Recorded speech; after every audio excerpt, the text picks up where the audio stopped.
This line tree about my prison, Rhyme of the Ancient Mariner, Kubla Khan and Frost at Midnight are poems written by the Romantic poet Samuel Taylor Coleridge, who along with his friend William Wordsworth founded the Romantic movement in England. Coleridge was a poet primarily of the imagination, exploring the relationships between nature and the mind, while sometimes under the influence of drugs. Poems such as Rhyme of the Ancient Mariner and Kubla Khan demonstrate Coleridge's talent for concocting bizarre, unsettling stories full of fantastic imagery and supernaturalism. Again, drugs. In poems such as Frost at Midnight, he muses explicitly on the nature of the mind as it interacts with the creative source of nature, while in this line tree about my prison, Coleridge idealizes nature in an imaginative journey which allows him to transcend his circumstances. So how does Coleridge, in his respective poems, reflect or challenge the romantic ways of thinking? In my understanding of the poems, the religious paradigm is heavily explored. Throughout Coleridge's poetry, traditional religion is neglected, and instead religion is found within the natural landscape and explored through the imagination. In this line tree about my prison, imagination is used as a spiritual experience when Coleridge cannot undertake a journey with his friends. The poem begins as Coleridge is about to leave his prison and embark upon discovering the beauties of nature. As the poem progresses and Coleridge's imagination becomes stronger, he expresses the sublime aspects of nature and its strong link with religion. This reflects the ideas of Jacob Boehme, who valued nature as a way of knowing yourself and knowing God. Coleridge uses the term thou and ye in reference to the sun and clouds, essentially lifting them to the level of a deity, hence they are able to partake in the majesty of God. Coleridge then uses more heightened language as he links nature and religion by describing the sky as the wide, wide heaven. A strong love of nature allows Coleridge to present nature as a form of God. Within his poetry it holds the place of God, and God is not a singular person, which was contrary to many people's belief, but instead he was a spiritual entity, an experience that is unique to each individual person. This was quite a revolutionary thought, as it goes against the teachings of the traditional Christian church.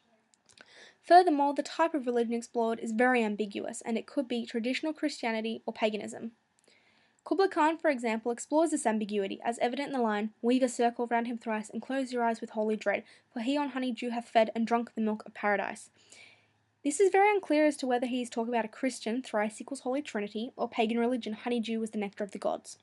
This is very reflective of the fact that Coleridge thought you needed to find your own sense of spirituality. This paradigm definitely reflects the Romantic spirit, as it was canon to fight against the institutional church. The economic paradigm is heavily neglected throughout Coleridge's poems, and is really only brought up when Coleridge is strongly arguing against it.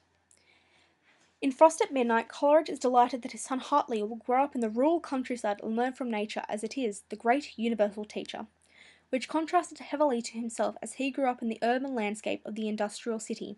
He feels that this was harming to his spirit and that learning from nature will create a happier and more spiritually intact person. Furthermore, the laissez-faire economy dominated the 18th century, and this had a profound effect on how people would conduct business, as the more land you possessed, the more production you were able to do, and thus you were a richer person. For example, in Kubla Khan, he is siphoning off the twice fertile ground and invading the natural landscape, and this is why nature gets so tumultuous. This is adherent to his values, as he thought nature should not and could not be tamed, and that is why it is in a ceaseless turmoil. Coleridge clearly shows his disdain for the priority economics had over the natural world. This reflects the views of the Romantics, well as many others talk about finding solace in nature and not in the city, such as his contemporaries William Wordsworth and his Solitary Reaper, and Rousseau and his Noble Savage. This is summed up beautifully by a quote by Rousseau: "Man is born free, and everywhere he is in chains. This highlights the restrictions of living in the city and institutions." The scientific thinkers of the 18th century were driven by the attitude that you could explain everything, and everything had a rational explanation. This is perhaps why most of Coleridge's poetry is so irrational and ambiguous, people and things often having several different meanings. Such as in Kubla Khan, the god at the end has flashing eyes and floating hair. We are left with a feeling of uncertainty as to whether this god is a malevolent or benevolent character. We are also left unsure as to whether the god is Christian or pagan. Furthermore, the fragmentary nature of Kubla Khan leaves the reader feeling thoroughly confused, which goes against the rational mindset. Finally, Rhyme of the Ancient Mariner features a crew attempting to find new territory, and in the process explore the limits of human experience and increase human knowledge.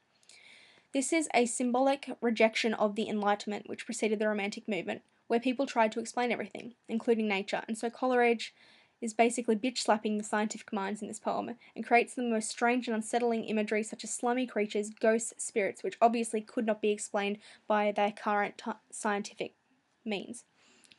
As Coleridge is primarily an imaginative poet, the philosophical paradigm fits in well with him. Obsessed with nature, he idealized nature and is basically the embodiment of everything the Romantics were about in terms of philosophy. Although sometimes he did need help from his good friend Laudanum. In Frost at Midnight, Coleridge adheres to the thinking of the Romantics. The description of the ember in the poem is representative of the human spirit and provokes abstract thinking throughout the poem. Whilst the central meaning of the poem remains ambiguous as per Coleridge's usual style, it's apparent that the piece follows a personal journey to which he is addressing his child. Coleridge uses childlike references to create a sense of innocence when speaking of the subject of his poem.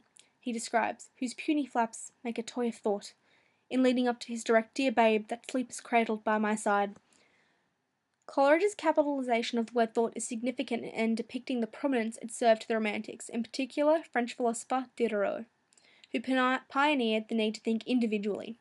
Coleridge, heavily influenced by this, introduced his value of nature through the use of natural imagery expresses.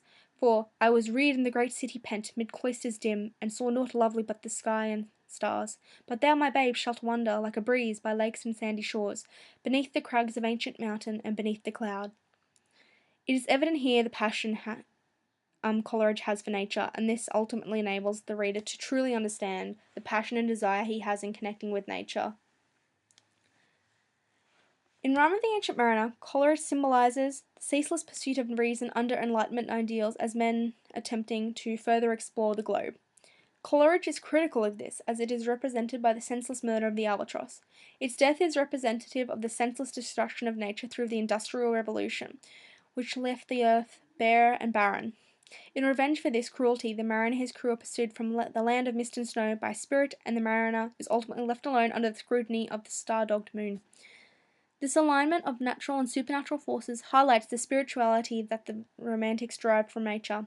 This dreamlike imagery also conveys a sense of romantic veneration of the power of imagination, an idealist view held by Immanuel Kant. Only when the mariner repents does the curse break with a downpour of rain. This symbolises the lesson the mariner has learned about the need to love both man and bird and beast, and the dangers of rationalistic thinking. This aligns with Romantic philosophy.